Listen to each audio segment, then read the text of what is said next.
نحمده ونستعينه ونستغفره ونؤمن به ونتوكل عليه ونعوذ بالله من شرور أنفسنا ومن سيئات أعمالنا من يهده الله فلا مضل له ومن يضلله فلا هادي له وأشهد أن لا إله إلا الله وحده لا شريك له وأشهد أن نبينا محمدا عبده ورسوله أرسله بالهدى ودين الحق ليظهره على الدين كله ولو كره المشركون صلى الله على سيدنا محمد وعلى آله وصحبه وسلم تسليما كثيرا كثيرا أما بعد أيها الناس أوصيكم عباد الله ونفسي أولا بتقوى الله فقد قال الله تعالى في قرآنه الكريم أعوذ بالله من الشيطان الرجيم بسم الله الرحمن الرحيم يا أيها الذين آمنوا اتقوا الله حق تقاته ولا تموتن إلا وأنتم مسلمون. ബഹുമാനമുള്ള സത്യവിശ്വാസികളെ, മുഅ്മിനീങ്ങളെ,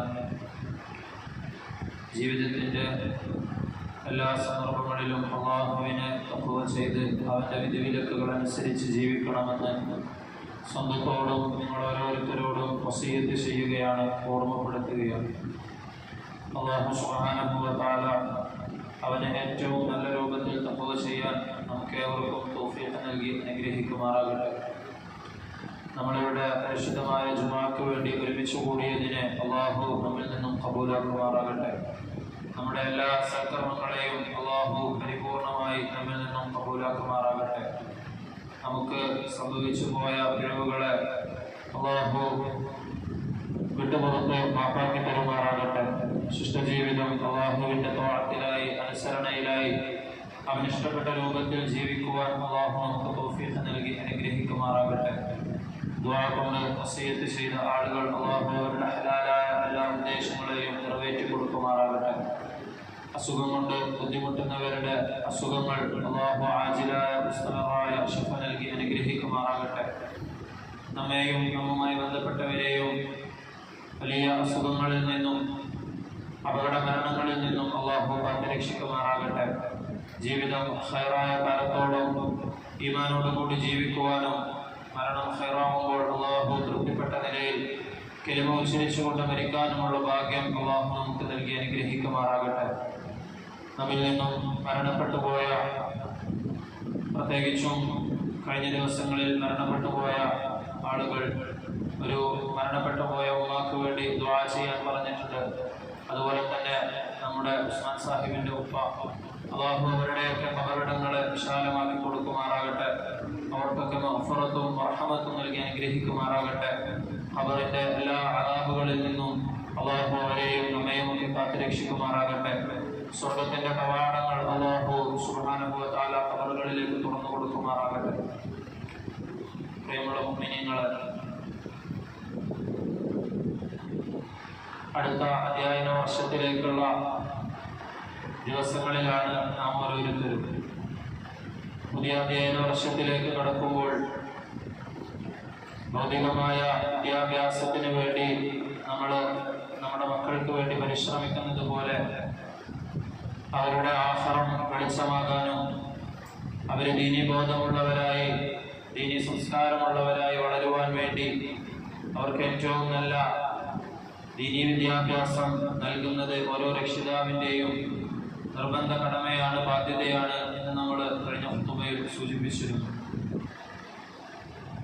ഒരു മുഅ്മിനിനെ സംബന്ധിച്ചിടത്തോളം അവൻ്റെ ജീവിതത്തിൽ ചെറുപ്പം മുതലേ ഉണ്ടാകേണ്ട ദീനീ മൂല്യങ്ങളുണ്ട്. ഏത് ജീവിതത്തിൻ്റെ ഏത് പ്രതിസന്ധികൾ വരുമ്പോഴും അതിനെയെല്ലാം തരണം ചെയ്തുകൊണ്ട്, അല്ലാഹുവിൽ തവക്കുൽ ചെയ്തുകൊണ്ട് അതിനവരെ പ്രാപ്തനാക്കുന്നതാണ് ഓരോ ദീനിൻ്റെ ഗുണങ്ങളും. ഇൽമിനെ കുറിച്ച് അല്ലാഹു സുബ്ഹാനഹു വ തആല പരിശുദ്ധമായ ഖുർആനിലൂടെ വിശേഷിപ്പിച്ചത് ഇൽമെന്ന് പറയുന്നത് അല്ലാഹുവിൽ നിന്നുള്ള നൂറാണ്, വെളിച്ചമാണ് എന്നാണ്. ഇരുളടഞ്ഞ വഴികളിൽ ഒരു മുഅ്മിനിനെ വഴികാട്ടിയാകുന്നതും അവന് ഹിദായത്ത് നൽകുന്നതും ദീനിനെ കുറിച്ചിട്ടുള്ള അല്ലാഹുവിനെ കുറിച്ചിട്ടുള്ള അറിവുകളാണ്. അത്തരത്തിൽ നമ്മുടെ മക്കൾക്ക് ദീനീ വിദ്യാഭ്യാസം നൽകുക എന്നത് ഓരോ രക്ഷിതാവിൻ്റെയും നിർബന്ധമായ ബാധ്യതയാണ്. നമസ്കരിക്കുകയും നോമ്പ് നോൽക്കുകയും ചെയ്യുന്ന നമ്മെ സംബന്ധിച്ചിടത്തോളം അതിലുപരിയായി ഈ കാലഘട്ടത്തിൽ ഇസ്ലാമിൻ്റെ അടിസ്ഥാനപരമായ അധ്യാപനങ്ങളിൽ നിന്ന് ആദർശപരമായി ധാർമ്മികപരമായി ഇസ്ലാമിൻ്റെ മൂല്യങ്ങളിൽ നിന്ന് വ്യതിചലിച്ചു പോകുന്നുണ്ടോ എന്ന് നമ്മൾ നിരന്തരം പരിശോധിക്കേണ്ടതുണ്ട്. ഒരുപാട് ഇസങ്ങൾ രൂപപ്പെട്ടു വരുന്ന, അതിലേക്കൊക്കെ ദീനിനെ വലിച്ചെറിഞ്ഞുകൊണ്ട് പോകുന്ന ഒരു അവസ്ഥയാണ് നമുക്ക് ചുറ്റുമുള്ളത്. ലിബറലിസത്തെയും ഫെമിനിസത്തെയും ജെൻഡർ ചർച്ചകളെയും പോലെ ഒരുപാട് ഉൾക്കഴിഞ്ഞ ചിന്തകളും സ്വതന്ത്രമെന്ന് പറഞ്ഞുകൊണ്ട് നമ്മുടെ മക്കളെ ദീനിൽ നിന്നും അടർത്തി മാറ്റുന്ന ഒരുപാട് ചിന്താധാരകൾ അവർക്ക് ചുറ്റുമുണ്ട് എന്ന് നമ്മൾ തിരിച്ചറിയേണ്ടതുണ്ട്. അതിൻ്റെയൊക്കെ ഏറ്റവും പ്രഥമമായ പരിഹാരം അവർക്ക് ഇസ്ലാമിനെ കുറിച്ചുള്ള അടിസ്ഥാനപരമായ ബോധം ഉണ്ടാക്കി കൊടുക്കുക എന്നത് തന്നെയാണ്. ഇൽമിനെ സംബന്ധിച്ച് അതൊരു സമൂഹത്തിൻ്റെ മാറ്റമാണ്, വിപ്ലവമാണ് എന്നൊക്കെ പരിശുദ്ധമായ ഖുർആൻ ഇൽമിനെ കുറിച്ച് നമുക്ക് പഠിപ്പിച്ചു തന്നിട്ടുണ്ട്. അല്ലാഹു സുബ്ഹാനഹു വ തആല ഓരോ സമൂഹത്തെയും അല്ലാഹുവിലേക്ക് അടുപ്പിക്കാനായി പ്രവാചകന്മാരെ നിയോഗിച്ചപ്പോൾ അവരുടെ ലക്ഷ്യമായി ഖുർആനിലൂടെ വിശേഷിപ്പിച്ചത് അവർ അവരുടെ സമുദായങ്ങൾക്ക് ഇൽമു പകർന്ന് നൽകുന്നവരായിരുന്നു എന്നതാണ്. ഇബ്രാഹിം നബി അലൈഹി സ്വലാത്തു വസ്സലാമിന്റെ ദുആ വളരെയധികം അർത്ഥവത്താണ്. റബ്ബനാ വബഅസ് ഫീഹിം റസൂലൻ മിൻഹും യത്ലു അലൈഹിം ആയാതിക വയുഅല്ലിമുഹുൽ കിതാബ വൽ ഹിക്മത വയുസക്കീഹിം. അല്ലാഹുവിനോട് ഇനി ഈ സമുദായത്തിലേക്ക് നീ ഒരു പ്രവാചകനെ നിയോഗിക്കണേ എന്ന് പറഞ്ഞുകൊണ്ട് ഇബ്രാഹിം നബി അലൈഹിസ്സലാം ദുആ ചെയ്യുന്നുണ്ട്. അതെങ്ങനെയുള്ള പ്രവാചകനായിരിക്കണമെന്ന് അല്ലാഹുവിനോട് ഇബ്രാഹിം നബി അലൈഹിസ്സലാത്തു വസ്സലാം വിശദീകരിക്കുകയാണ്. നിന്റെ ആയത്തുകളെ ഓതിക്കേൾപ്പിക്കുന്ന, അതിലൂടെ അവരെ സംസ്കരിക്കുകയും അവരെ ഇസ്ലാമിക സംസ്കാരമുള്ളവരാക്കി മാറ്റുന്ന, അവർക്ക് ഇൽമു പറഞ്ഞു കൊടുക്കുന്ന ഒരു പ്രവാചകനെ നീ അവരിലേക്ക് നിയോഗിക്കണേ എന്ന് ഇബ്രാഹിം നബി അലൈഹിസ്സലാത്തു വസ്സലാം ദുആ ചെയ്യുന്നു. ഇൽമ്, അറിവ്, എല്ലാ അറിവും അത് അല്ലാഹുവിൽ നിന്നുള്ളതാണ്. എല്ലാ അറിവിനെയും അത് അല്ലാഹുവുമായി ബന്ധപ്പെടുത്താനും അല്ലാഹുവിലേക്ക് എത്തിച്ചേരാനും ഉതകുന്നതാക്കി മാറ്റുന്നിടത്താണ് നമ്മൾ ഓരോരുത്തരും വിജയിക്കേണ്ടത്. ഇസ്ലാമിക സമൂഹം ഏത് കാലഘട്ടത്തിലൊക്കെ ഇസ്ലാമിന്റെ അധ്യാപനങ്ങളിൽ നിന്ന്, ഇൽമിൽ നിന്ന് പുറകോട്ട് പോയോ ആ സമയത്തെല്ലാം സാമൂഹികമായ രംഗത്ത്, പൊതുരംഗത്ത് അവർ പിന്തള്ളപ്പെട്ടതായി നമുക്ക് കാണുവാൻ സാധിക്കും. എന്നാൽ ഇൽമിനെ പരിഗണിക്കുകയും അതിൽ ശ്രദ്ധ കേന്ദ്രീകരിക്കുകയും അതിനെക്കുറിച്ച് ആഴത്തിൽ പഠിക്കുകയും ചെയ്തപ്പോൾ അല്ലാഹു സുബ്ഹാനഹു വ തആല ഈ ലോകത്തിന്റെ തന്നെ നായകത്വം ഇസ്ലാമിക സമൂഹത്തിന് കൊടുത്തതായും ചരിത്രത്തിൽ നമുക്ക് കാണുവാൻ സാധിക്കും. അല്ലാഹു സുബ്ഹാനഹു വ തആല പരിശുദ്ധമായ ഖുർആനിലൂടെ ചോദിക്കുന്നുണ്ട്, ഖുൽ ഹൽ യസ്തവിൽ ലദീന യഅലമൂന വല്ലദീന ലാ യഅലമൂൻ. അറിവ് നേടുന്നവരും അറിവ് നേടാതിരിക്കുന്നവരും സമമാകുമോ എന്ന് അല്ലാഹു ചോദിക്കുന്നുണ്ട്. അതുപോലെ കഴിഞ്ഞ ആഴ്ച നമ്മൾ ഓതിയ ആയത്ത്, നിർബന്ധമായും നിങ്ങളിൽ നിന്നുമുള്ള ചില ആളുകൾ പരിശുദ്ധമായ ദീനുൽ ഇസ്ലാമിനെ പഠിക്കാൻ പോവുകയും അതിനെ നല്ല രൂപത്തിൽ പഠിച്ചുകൊണ്ട് തങ്ങളുടെ സമുദായത്തിലേക്ക് തിരിച്ചു വന്ന് അവരെ ഉത്ബോധിപ്പിച്ച് അവരെ നരകത്തിൽ നിന്നും അകറ്റുകയും ചെയ്യണമെന്ന് അല്ലാഹു സുബ്ഹാനഹു വ തആല പരിശുദ്ധമായ ഖുർആനിലൂടെ പറയുന്നുണ്ട്.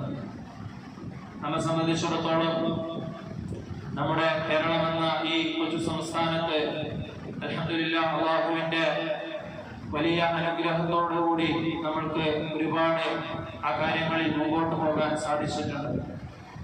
പല ഇസ്ലാമിക സംഘടനകളുടെയും മദ്രസ വിദ്യാഭ്യാസത്തിന് വേണ്ടിയുള്ള ഒരുപാട് പ്രവർത്തനങ്ങൾ കേരളത്തിലെ ഇസ്ലാമിക സമൂഹത്തിന് ഒരുപാട് പ്രയോജനങ്ങൾ നൽകിയിട്ടുണ്ട്.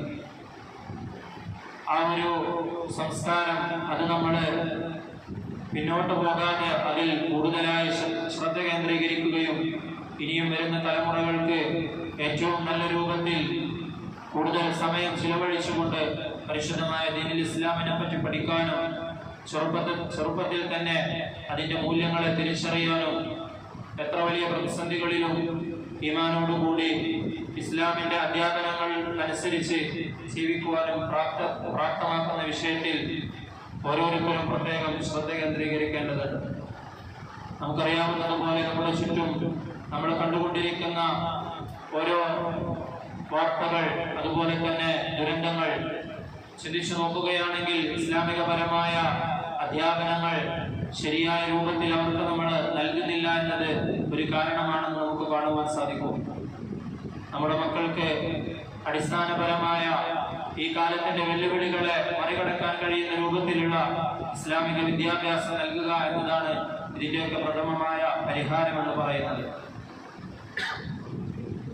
അതുപോലെ തന്നെ ഭൗതികമായ രീതിയിലും അവരെ ഏറ്റവും നല്ല രൂപത്തിൽ നമ്മൾ പഠിപ്പിക്കുമ്പോൾ അതിനൊക്കെ ഒരു പരിഹാരം, ആ പരീക്ഷകളിലൊക്കെ തോറ്റുപോവുകയോ പിന്നോട്ട് പോവുകയോ ചെയ്യുകയാണെങ്കിൽ അതിനൊരു പരിഹാരം നമുക്ക് ഈ ദുനിയാവിലുണ്ട്. എന്നാൽ ആഖിറത്തിനെ സംബന്ധിച്ചിടത്തോളം അതിൽ നമ്മൾ ആഖിറത്തിലുള്ള പരീക്ഷയിലേക്ക് നമ്മൾ വേണ്ട വിധത്തിൽ ഒരുങ്ങിയില്ല എങ്കിൽ അതിൽ നമുക്ക് ഇനിയൊരു പരിഹാരം വീണ്ടും ചെയ്യാൻ സാധിക്കുകയില്ല.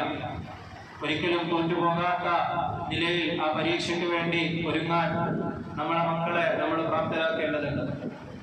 ഇന്നമാ ഔലാദുനാ ബൈനനാ അഖ്ബാദുനാ തംശി അലൽ അർളി. തീർച്ചയായും മക്കളെ സംബന്ധിച്ചിടത്തോളം മക്കള് നമ്മുടെ ജീവിതത്തിന്റെ വസന്തമാക്കുന്നവരാണ്. അവർ നമുക്ക് ജീവിതത്തിൽ ഒരുപാട് സന്തോഷങ്ങളും ആഹ്ലാദങ്ങളും സമ്മാനിക്കുന്നവരാണ്. മക്കളെ സംബന്ധിച്ചിടത്തോളം പുതിയ കാലത്ത് പറയപ്പെടുന്നത് അവരെ ഒരിക്കലും നിങ്ങൾ പണിയൊന്നുമില്ലാതെ അവരെ ഫ്രീ ആക്കി വിടരുത് എന്നതാണ്.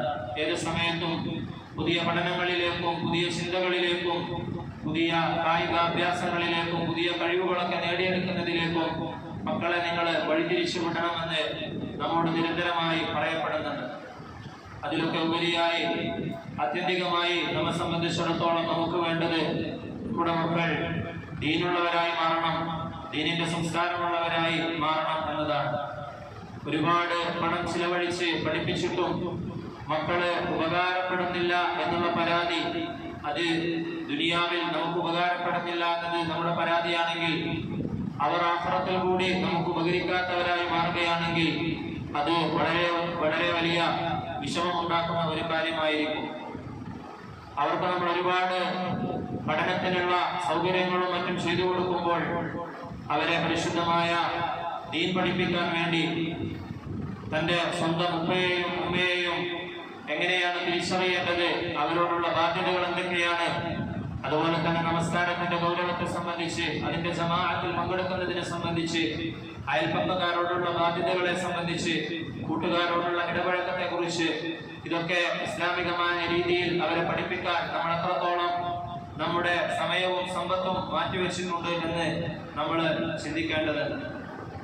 അതിലൊക്കെ നമുക്ക് വീഴ്ചകൾ വരുമ്പോൾ അതിനെ നമ്മൾ ചെറിയ വീഴ്ചയായി കാണുന്നുണ്ടെങ്കിൽ, അല്ലെങ്കിൽ ആ ഭാഗത്തെ നമ്മൾ പരിഗണിക്കുന്നില്ലെങ്കിൽ അതിനെ നമ്മൾ ഗൗരവപൂർവ്വം ആലോചിക്കേണ്ടതുണ്ട്. ഉമർ റളിയല്ലാഹു അൻഹുവിന്റെ അടുക്കൽ മകന്റെ വികൃതികൾ പരാജയപ്പെടാൻ വന്ന ഒരു ഉപ്പയെയും ഉമ്മയെയും സംബന്ധിച്ച് ചരിത്രത്തിൽ നമുക്ക് കാണുവാൻ സാധിക്കും. ഉമർ റളിയല്ലാഹു അൻഹു ആദ്യം അവരോട് തിരിച്ചു ചോദിക്കുകയാണ്, നിങ്ങളുടെ മകന്റെ വിഷയത്തിൽ എന്തൊക്കെയാണ് അവന്റെ ബാധ്യതകൾ നിങ്ങൾ പൂർത്തിയാക്കിയത്? അവരോടുള്ള ബാധ്യതകൾ ഉമർ റളിയല്ലാഹു അൻഹു എണ്ണി പറഞ്ഞു കൊടുക്കുമ്പോൾ ആ മകൻ ഉമർ റളിയല്ലാഹു അൻഹുവിനോട് തിരിച്ചു പരാതിപ്പെടുന്നുണ്ട്. ഇത്തരത്തിൽ ഇസ്ലാമികമായ എന്നോട് ചെയ്യേണ്ട ബാധ്യതകളൊന്നും എന്റെ ഉപ്പയും ഉമ്മയും ചെയ്തിട്ടില്ല. അള്ളാഹുവിന്റെ പരിശുദ്ധമായ കലാമിൽ നിന്നും ഒരു ഹർഫ് പോലും എനിക്ക് ഇതുവരെയും പഠിപ്പിച്ചു തന്നിട്ടില്ല എന്നൊക്കെ പറഞ്ഞ് പരാതിപ്പെടുന്നുണ്ട്. അപ്പോൾ ഉമർ റളിയല്ലാഹു അൻഹു അവന് ഇസ്ലാമികമായ ചിട്ടകളും മര്യാദകളും പഠിപ്പിക്കാനും അതിനുശേഷം അവന്റെ കാര്യങ്ങൾ നല്ല രൂപത്തിൽ ശ്രദ്ധിക്കാനും ഉപദേശിക്കുകയാണ് ആ മാതാപിതാക്കളെ ചെയ്യുന്നത്. പ്രിയമുള്ളവരെ, മക്കളെ വളർത്തുമ്പോൾ അവർക്ക് നമ്മൾ സൗകര്യങ്ങൾ ചെയ്തു കൊടുക്കാറുണ്ട്. അവർക്ക് വേണ്ട സൗകര്യങ്ങളൊക്കെ നമ്മളെ കൊണ്ടാവുന്ന വിധത്തിൽ നമ്മൾ ചെയ്തു കൊടുക്കാറുണ്ട്. എന്നാൽ ഏറ്റവും കൂടുതൽ നല്ല സൗകര്യങ്ങൾ ഒരുപാട് ഒരുക്കി കൊടുക്കുക എന്നത് മാത്രമല്ല അവരോട് നമ്മൾ കാണിക്കുന്ന കരുണ എന്ന് പറയുന്നത്. മറിച്ച് അവരെ ദീനുള്ളവരാക്കി സംസ്കാരമുള്ളവരാക്കി മാറ്റാൻ വേണ്ടി അതിലേറെ നമ്മൾ പരിശ്രമിക്കേണ്ടതുണ്ട്. അസ്സലാഹു മിനല്ലാഹി വൽ അദബു മിനൽ ആബാ. അല്ലാഹുവിൽ നിന്നാണ് വിജയം നമുക്ക് കരഗതമാക്കേണ്ടത്. എന്നാൽ ഓരോ ആളുകളെ സംബന്ധിച്ചും അവരുടെ അദബ് അവർ കരസ്ഥമാക്കേണ്ടത് അവരുടെ മാതാപിതാക്കളിൽ നിന്നാണ് എന്ന് പറയപ്പെടാറുണ്ട്. അല്ലാഹു സുബ്ഹാനഹു വ തആല അവൻ നമ്മുടെയും നമ്മുടെ കുടുംബത്തിന്റെയും ഒക്കെ റിസ്ക് ഏറ്റെടുത്തവനാണ്. മറിച്ച് നമ്മുടെ കുടുംബത്തെയും നമ്മുടെ മക്കളെയും ഒക്കെ സംസ്കരിക്കാനും അവർക്ക് ദീൻ പകർന്നു കൊടുക്കാനുമാണ് അല്ലാഹു സുബ്ഹാനഹു വ തആല നമുക്ക് ഉത്തരവാദിത്തം ഏൽപ്പിച്ചിട്ടുള്ളത്. യാ അയ്യുഹല്ലദീന ആമനൂ ഖൂ അൻഫുസകും വഅഹ്ലീകും നാറാ. അല്ലാഹു സുബ്ഹാനഹു വ തആല നാം ഓരോരുത്തരുടെയും നഫ്സിനെ, സ്വന്തത്തെ നരകത്തിൽ നിന്ന് സൂക്ഷിക്കാനും അതോടൊപ്പം തന്നെ നിങ്ങളുടെ അഹ്ലിനെ, കുടുംബത്തെ, നിങ്ങളുടെ ഇണകളെയും നിങ്ങളുടെ മക്കളെയും നരകത്തിൽ നിന്ന് നിങ്ങൾ സംരക്ഷിക്കണമെന്ന് അല്ലാഹു സുബ്ഹാനഹു വ തആല നമ്മളോട് പറയുന്നുണ്ട്. ഇമാം ഇബ്നുൽ ഖയ്യിം റഹിമഹുല്ലാഹ് പറയുന്നുണ്ട്, കമിമ്മൻ അഷ്ഖാ വലദഹു വഫില്ലത കബിദിഹി ഫിദ്ദുനിയ വൽ ആഖിറ ബിഇഹ്മാലിഹി വതർകി തഅദീബിഹി. ഓരോ ആളുകളും തങ്ങളുടെ മക്കളുടെ വിഷയത്തിൽ അവരെ ദീനുള്ളവരാക്കി മാറ്റാൻ, അവരെ ദീനിന്റെ സംസ്കാരമുള്ളവരാക്കി മാറ്റാൻ അതിൽ വരുന്ന അലസത കാരണം, അതിനെ ഉപേക്ഷിക്കുന്നത് കാരണം, ആ ഭാഗത്തേക്ക് ശ്രദ്ധിക്കാതിരിക്കുന്നത് മൂലം അവരുടെ കരളിന്റെ കഷ്ണമാണ് എന്നൊക്കെ അവർ പറഞ്ഞു നടക്കുന്ന അവരുടെ മക്കളുടെ ദുനിയാവും ആഖിറവും അവർ പരാജയത്തിലാക്കുകയാണ് ചെയ്യുന്നത്. അവന്റെ ഇച്ഛകൾ, അവന്റെ കാര്യങ്ങൾ അവൻ പറയുമ്പോൾ അവർക്കത് അതുപോലെ തന്നെ പൂർത്തീകരിച്ചു കൊടുക്കുകയും എന്നാൽ ദീനിന്റെ വിഷയത്തിൽ അവർ അലംഭാവം കാണിക്കുകയും ചെയ്യുന്നുണ്ട്. ഇതൊക്കെ ചെയ്തു കൊടുത്തിട്ട് അവന്റെ ഭൗതികമായ കാര്യങ്ങളൊക്കെ ശ്രദ്ധിച്ചിട്ട് അവർ പറയും, ഞാൻ അവനെ ബഹുമാനിക്കുന്നുണ്ട്, ആദരിക്കുന്നുണ്ട്, വയർഹമുഹു, ഞാൻ അവനോട് കരുണ കാണിക്കുന്നുണ്ട് എന്നല്ല.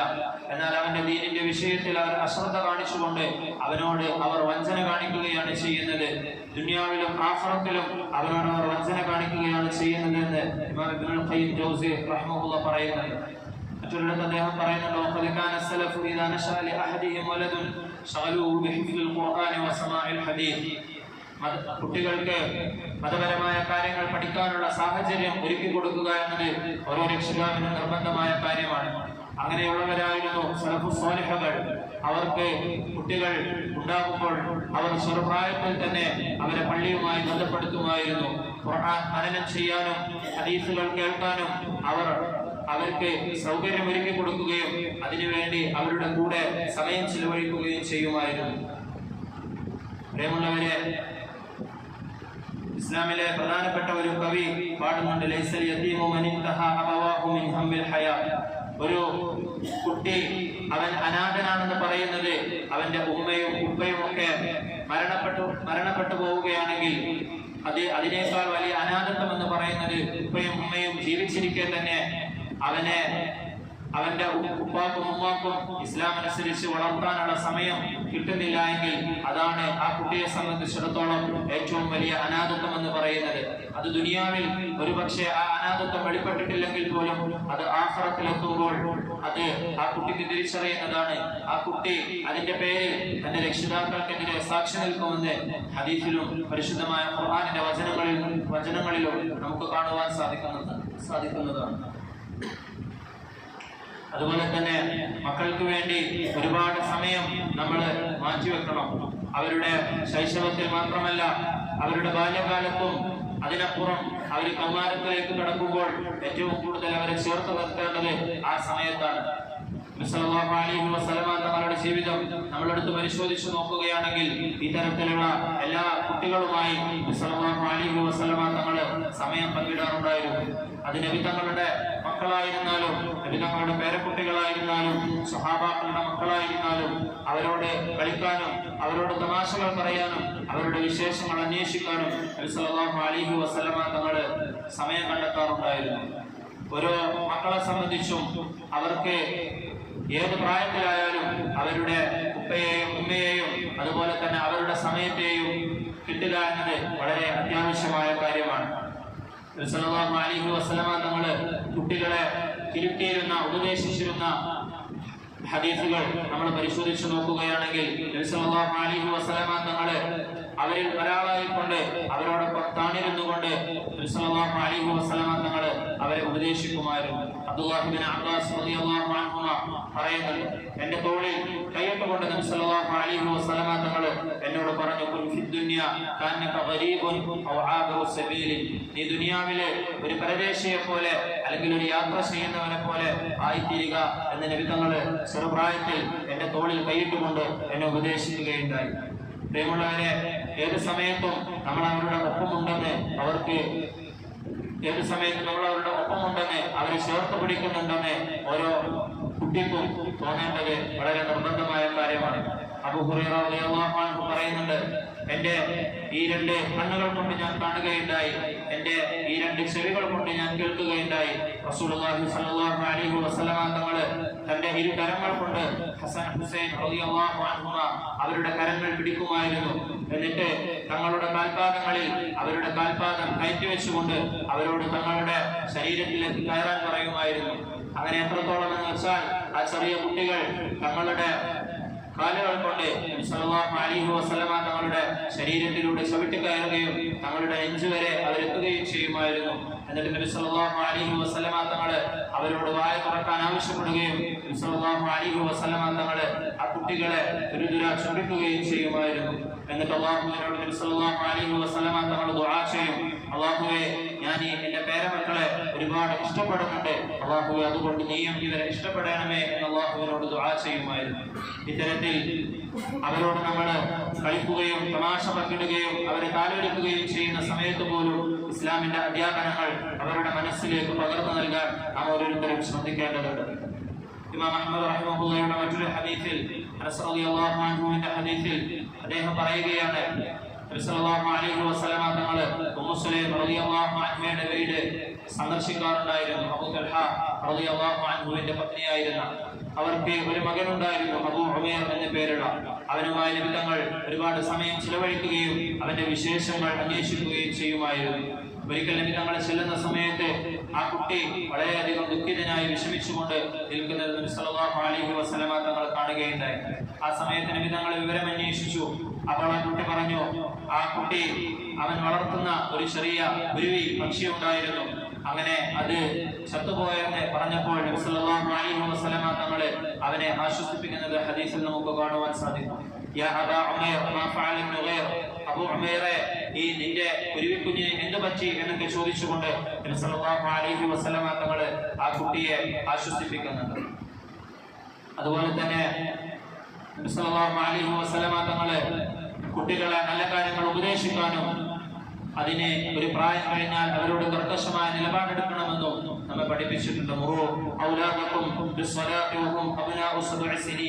നിങ്ങൾ നിങ്ങളുടെ മക്കളോട് 7 വയസ്സായാൽ നമസ്കാരം കൊണ്ട് കൽപ്പിക്കണം, അവരെ നമസ്കാരത്തിന് പ്രേരിപ്പിക്കുകയും അതിനെ അവരെ നിങ്ങൾ പ്രോത്സാഹിപ്പിക്കുകയും ചെയ്യണം.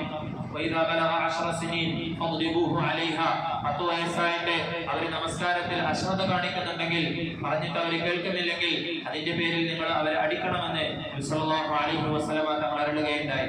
7 വയസ്സ് മുതൽ 10 വയസ്സ് വരെയും അവരോട് നിങ്ങൾ നമസ്കാരത്തിന്റെ വിഷയത്തിൽ പ്രോത്സാഹിപ്പിക്കുകയും അതിലുപരിയായി നമ്മൾ അവർക്ക് മാതൃക കാണിക്കണമെന്നാണ് ഹദീസിൽ നമുക്ക് വായിക്കാൻ സാധിക്കുക. ഏറ്റവും കൂടുതൽ നമ്മുടെ മാതൃക തന്നെയാണ് നമുക്ക് കുട്ടികൾക്ക് ലഭിക്കേണ്ടത്. അവരോട് നമസ്കാരം കൊണ്ട് കൽപ്പിക്കുന്നതിലുപരിയായിക്കൊണ്ട് നമ്മൾ എത്ര തിരക്കുണ്ടെങ്കിലും എത്ര പ്രതികൂല സാഹചര്യമാണെങ്കിലും ജമാഅത്തുകളിൽ പങ്കെടുക്കുകയും നമസ്കാരത്തിൽ അശ്രദ്ധരാകാതിരിക്കുകയും ചെയ്യുന്നത് അത് നമ്മുടെ മക്കൾക്ക് വളരെ വലിയ ഉപദേശമാണ് ലഭിക്കുക.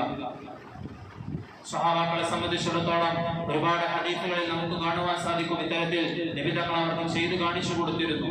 റസൂലുള്ളാഹി സ്വല്ലല്ലാഹു അലൈഹി വസല്ലം, ഞാൻ നബി തങ്ങളെ ഇങ്ങനെ കണ്ടു എന്ന് പറഞ്ഞുകൊണ്ട് ഒരുപാട് സ്വഹാബികൾ ഹദീസുകൾ ഉദ്ധരിക്കുന്നുണ്ട്. നബി തങ്ങൾ അവരോട് പറയുന്നതിലുപരിയായി ചെയ്തു കാണിച്ചുകൊണ്ട് അവരുടെ ജീവിതത്തിൽ ആ നന്മകൾ വരുത്തി തീർക്കുവാൻ സ്വല്ലല്ലാഹു അലൈഹി വസല്ലം തങ്ങൾ ശ്രദ്ധിച്ചിട്ടുണ്ടായിരുന്നു. അല്ലാഹു സുബ്ഹാനഹു വ തആല നമ്മളോട് നമ്മുടെ സ്വന്തത്തെ സംരക്ഷിക്കുന്നത് പോലെ നരകത്തിൽ നിന്നും കുടുംബത്തെയും മക്കളെയും സംരക്ഷിക്കണമെന്ന് പറഞ്ഞു. എന്നിട്ട് അല്ലാഹു പറയുന്നുണ്ട്, ജന്നാത്തു അദ്നി യദ്ഖുലൂനഹാ വമൻ സ്വലഹ മിൻ ആബാഇഹിം വഅസ്വാജിഹിം വദുർരിയാതിഹിം. ആരുടെയെങ്കിലും മാതാപിതാക്കള്, അതുപോലെ തന്നെ ഇണകള്, അവരുടെ മക്കള്, അവരുടെ ജീവിതത്തെ ദീനനുസരിച്ചിട്ടുള്ള അള്ളാഹുവിന് ഇഷ്ടപ്പെട്ട രീതിയിലാക്കി തീർക്കുകയാണെങ്കിൽ അള്ളാഹു സുബ്ഹാനഹു വ തആല അവരെ സ്വർഗത്തിൽ പ്രവേശിപ്പിക്കുന്നതാണ്. അള്ളാഹു അവരെ കുടുംബസമേതം സ്വർഗത്തിൽ പ്രവേശിപ്പിക്കുന്നതാണ്. കൂടുമ്പോൾ നമ്മൾ സന്തോഷം പങ്കുവെക്കുന്ന ആഘോഷമായി നമ്മുടെ ജീവിതാവസാനം വരെയും ആഘോഷത്തോടുകൂടി സന്തോഷത്തോടുകൂടി നിലനിന്നു പോകണം ആഗ്രഹിക്കുന്നതാണ് നമ്മുടെ കുടുംബം. ജീവിതത്തിൽ നമ്മുടെ മരണം വരെയും നമ്മുടെ മക്കളും നമ്മുടെ ഇണകളും നമ്മുടെ കൂടെ ഉണ്ടാകണമെന്ന് ആഗ്രഹിക്കുന്നതിനേക്കാൾ ഒരുപാട് ഇരട്ടി നമ്മുടെ സ്വർഗത്തിലും അവർ ഒരുമിച്ചുണ്ടാകണമെന്ന് നമ്മൾ ആഗ്രഹിക്കേണ്ടതുണ്ട്. അത്തരത്തിൽ നമ്മുടെ മക്കളെ സ്വർഗത്തിലുള്ളവരായി നമ്മുടെ കൂടെ ഉള്ളവരാക്കി മാറ്റാൻ നമ്മൾ എന്ത് ചെയ്തു എന്ന് നമ്മൾ ഓരോ സമയത്തും ആലോചിക്കേണ്ടതുണ്ട്. ഫാത്തിമ ബീവി റളിയല്ലാഹു അൻഹയെ നബി സല്ലല്ലാഹു അലൈഹി വസല്ലമ തങ്ങൾ വളർത്തിയെടുത്ത രൂപം അവർ തന്നെ നമുക്ക് പറഞ്ഞു തരുന്നുണ്ട്. സാറനി ഫാഖ്ബറനി ബിമൗതിഹി ഫബകൈതു. നബി സല്ലല്ലാഹു അലൈഹി വസല്ലമ തങ്ങൾ വഫാത്തിന്റെ സക്കറാത്തിന്റെ വേളയിൽ നബി തങ്ങൾ ഒരുപാട് ബുദ്ധിമുട്ടുന്ന ആ സാഹചര്യത്തിൽ ഫാത്തിമ ബീവി റളിയല്ലാഹു അൻഹയെ അടുത്ത് വിളിച്ചുകൊണ്ട് അവർ പറയുകയാണ്, എന്റെ ഉപ്പ അടുത്തേക്ക് വിളിച്ചു, ഫസാറനി, എന്നിട്ട് എന്നോട് ഒരു സ്വകാര്യം പറഞ്ഞു, ബിമൗതിഹി, അത് എന്റെ ഉപ്പ വഫാത്താകുമെന്നായിരുന്നു എന്നോട് പറഞ്ഞത്. ഫബകൈതു, അപ്പോൾ ഞാൻ ഒരുപാട് കരഞ്ഞു. ഫമസാറനി ഫഅഖ്ബറനി അന്നി അവ്വലു മൻ യത്ബഉഹു മിൻ അഹ്ലിഹി. എന്നിട്ട് പിന്നെയും എന്നോട് ഒരു കാര്യം പറഞ്ഞു, ഫാത്തിമ, നീ കരയേണ്ട, ഈ അഹ്ലു ബൈത്തിൽ വെച്ച്, എന്റെ കുടുംബത്തിൽ വെച്ച് എന്നോട് ആദ്യമായി വന്നു ചേരുന്നത് നീയായിരിക്കും എന്ന് എന്നോട് പറഞ്ഞു. അത് കേട്ട് ഞാൻ ചിരിച്ചു. ഫാത്തിമ, അമാ തർളീന അൻ തകൂനി സയ്യിദത നിസാഇ അഹ്ലിൽ ജന്ന. ഫാത്തിമ, മുഴുവൻ മുഅ്മിനീങ്ങളുടെയും മുഅ്മിനാത്തുകളുടെയും എല്ലാ മുഅ്മിനായ സ്ത്രീകളുടെയും നേതാവായിക്കൊണ്ട് സ്വർഗത്തിൽ വരാൻ നീ ആഗ്രഹിക്കുന്നില്ലേ? ആ കാര്യം എന്നെ സന്തോഷിപ്പിക്കുന്നില്ലേ എന്ന് എന്നോട് എന്റെ ഉപ്പ ചോദിച്ചു. അതിനുവേണ്ടി നീ എന്ത് ചെയ്യണമെന്ന് എന്റെ ഉപ്പ എന്നെ ഉപദേശിച്ചു. യാ ഫാത്തിമ അൻതദി നഫ്സക മിനൻ നാർ. ഫാത്തിമ മോളെ, നീ നിന്റെ നഫ്സിനെ നരകത്തിൽ നിന്നും സൂക്ഷിക്കണം. ഫഇന്നി ലാ അംലികു ലക്കും മിനല്ലാഹി ശൈഅ. കാരണം ഞാൻ അല്ലാഹുവിന്റെ റസൂലാണ്, ഞാൻ അല്ലാഹുവിന് ഏറ്റവും ഇഷ്ടപ്പെട്ട ആളാണ്. എങ്കിൽ പോലും അല്ലാഹുവിൽ നിന്നും നിങ്ങളെ സംരക്ഷിക്കുന്ന ഒന്നും തന്നെ ഞാൻ നിങ്ങൾക്ക് വേണ്ടി ചെയ്യാൻ എനിക്ക് സാധിക്കുകയില്ല. അതുകൊണ്ട് നിന്റെ നഫ്സിനെ നീ നരകത്തിൽ നിന്നും സൂക്ഷിക്കണമെന്ന് ഫാത്തിമ ബീവി റളിയല്ലാഹു അൻഹയെ നബി സല്ലല്ലാഹു അലൈഹി വസല്ലമ തങ്ങൾ ഉപദേശിക്കുകയാണ്. അത്തരത്തിൽ നീ ദീനുള്ളവളായി മാറുകയാണെങ്കിൽ, നീ അല്ലാഹുവിന് ഇഷ്ടപ്പെട്ടവളായി ജീവിക്കുകയാണെങ്കിൽ നിനക്ക് സ്വർഗത്തിലെ മുഅ്മിനാത്തുകളുടെ നേതാവായിക്കൊണ്ട് വരാൻ സാധിക്കുമെന്ന് നബി സല്ലല്ലാഹു അലൈഹി വസല്ലമ തങ്ങൾ തന്റെ മകളെ പഠിപ്പിച്ചു കൊടുക്കുകയാണ്. പ്രിയമുള്ളവരെ, ഇത്തരത്തിലുള്ള പാഠങ്ങളാണ് നാം നമ്മുടെ മക്കൾക്കും പഠിപ്പിച്ചു കൊടുക്കേണ്ടത്. ഇദാ അംസൈത ഫലാ തൻതദിരി സ്വബാഹ്. നബി സല്ലല്ലാഹു അലൈഹി വസല്ലമ തങ്ങൾ പറയുകയാണ്, നീ വൈകുന്നേരമായി കഴിഞ്ഞാൽ പ്രഭാതത്തെയും പ്രതീക്ഷിച്ചിരിക്കുന്നവനാകരുത്. അഥവാ എപ്പോഴാണോ മരണം നമുക്ക് ബന്ധത്തിൽ ചേരുക എന്ന് നമുക്ക് പറയാൻ സാധിക്കുകയില്ല. അതുകൊണ്ട് നിങ്ങളുടെ മരണത്തിന് മുമ്പായി നിങ്ങളുടെ ജീവിതത്തെ നിങ്ങൾ പ്രയോജനപ്പെടുത്തണം. നിങ്ങൾക്ക് അസുഖം വരുന്നതിന് മുമ്പായി നിങ്ങളുടെ ആരോഗ്യത്തെ നിങ്ങൾ പ്രയോജനപ്പെടുത്തണം. ആ രൂപത്തിൽ നിങ്ങളുടെ മക്കളെ നിങ്ങൾ വളർത്തിയെടുക്കണമെന്ന് നബി സല്ലല്ലാഹു അലൈഹി വസല്ലമ തങ്ങൾ നമ്മളെ ഉപദേശിക്കുന്നുണ്ട്. നമ്മുടെ മക്കൾക്ക് നമ്മൾ പകർന്നു കൊടുക്കുന്ന, അവരെ പഠിപ്പിച്ചു കൊടുക്കുന്ന വിദ്യാഭ്യാസങ്ങളിൽ പരിശുദ്ധമായ ഖുർആനും ദീനിന്റെ ചിട്ടകളും ഉണ്ടായിരിക്കൽ നമുക്ക് നിർബന്ധമായ, നമുക്കൊരു കർക്കശമുള്ള നിലപാട് ആ വിഷയത്തിൽ നമുക്കുണ്ടായിരിക്കണം. നമ്മൾ ഓരോരുത്തരും മരിച്ചു കഴിയുമ്പോൾ നമ്മളെ മറമാടുന്നതിനപ്പുറത്തേക്ക് നമ്മുടെ ഖബറിടത്തിൽ വന്നുകൊണ്ട് നമുക്ക് നമസ്കരിക്കാനും അതുപോലെ തന്നെ ദുആ ചെയ്യാനുമുള്ള പഠനങ്ങൾ അല്ലെങ്കിൽ അതിന്റെ മാതൃകകൾ നമ്മുടെ മക്കൾക്ക് നമ്മൾ പകർന്നു കൊടുക്കുന്നുണ്ടോ എന്ന് നമ്മൾ ശ്രദ്ധിക്കണം. അല്ലാഹു സുബ്ഹാനഹു വ തആല അത്തരത്തിലൊക്കെ നമ്മുടെ മക്കളെ കബൂലാക്കുമാറാകട്ടെ. ഈ അവധിക്കാലം നല്ല രൂപത്തിൽ ചെലവഴിക്കുവാനും പരിശുദ്ധമായ ഇസ്ലാമിന്റെ പാഠങ്ങളെ തങ്ങളുടെ ജീവിതത്തിൽ കൊണ്ടുവരാനും അല്ലാഹു സുബ്ഹാനഹു വ തആല അവർക്ക് തൗഫീഖ് നൽകുമാറാകട്ടെ. ഏറ്റവും നല്ല രൂപത്തിൽ അവർക്ക് പഠനത്തിന് ആവശ്യമായ കാര്യങ്ങൾ ചെയ്തു കൊടുക്കാൻ എല്ലാ രക്ഷിതാക്കൾക്കും അല്ലാഹു തൗഫീഖ് നൽകുമാറാകട്ടെ. സാന്ദർഭികമായി മറ്റൊരു കാര്യം സൂചിപ്പിക്കാനുള്ളത്, വഖഫ് ബില്ലിനെ സംബന്ധിച്ച് നമ്മൾ പറഞ്ഞിരുന്നു. അതിന്റെ ഗൗരവം അതിനെക്കുറിച്ച് എല്ലാവരും അറിയുന്നതാണ്. ഇൻഷാ അല്ലാഹ് നാളെ പുലർച്ചെ രാവിലെ 9 മണിക്ക് നമ്മുടെ താനൂര് ഹാർബറിന്റെ പരിസരത്ത് നിന്നും റെയിൽവേ സ്റ്റേഷന്റെ പരിസരത്തേക്ക് താനൂരിലുള്ള മുഴുവൻ മുസ്ലിം കോർഡിനേഷൻ കമ്മിറ്റിയുടെ കീഴിൽ ഒരു മാർച്ച് നടക്കുന്നുണ്ട്. അതിൽ എല്ലാവരും പങ്കെടുത്തുകൊണ്ട് അതിന് പൂർണ്ണമായ പങ്കാളിത്തം ഉറപ്പുവരുത്തണം എന്ന് പറയാൻ വേണ്ടി ആവശ്യപ്പെട്ടിട്ടുണ്ട്. രാവിലെ 9 മണിക്ക് എല്ലാവരും ഹാർബറിന്റെ പരിസരത്തേക്ക് എത്തിച്ചേരാൻ വേണ്ടി അറിയിപ്പ് നൽകിയിട്ടുണ്ട്. അതിലെല്ലാവരും പങ്കെടുക്കണമെന്ന് ഓർമ്മിപ്പിക്കുകയാണ്. അല്ലാഹു സുബ്ഹാനഹു വ തആല നമ്മുടെ വഖഫിന്റെ സ്വത്തുക്കളെ സംരക്ഷിക്കാൻ നമുക്ക് തൗഫീഖ് നൽകി അനുഗ്രഹിക്കുമാറാകട്ടെ. അതിനെ മുസ്ലിം ഉമ്മത്തിന് പ്രയോജനപ്പെടുത്താനും വരുന്ന തലമുറകൾക്ക് വേണ്ടി അതിനെ സംരക്ഷിക്കാനുമുള്ള കഴിവ്, ശക്തി അല്ലാഹു നമുക്ക് നൽകുമാറാകട്ടെ. മുസ്ലിം ഉമ്മത്തിന് അല്ലാഹു ഇസ്സത്ത് നൽകി അനുഗ്രഹിക്കുമാറാകട്ടെ. വആഖിറു ദഅവാനാ അൽഹംദുലില്ലാഹി റബ്ബിൽ ആലമീൻ.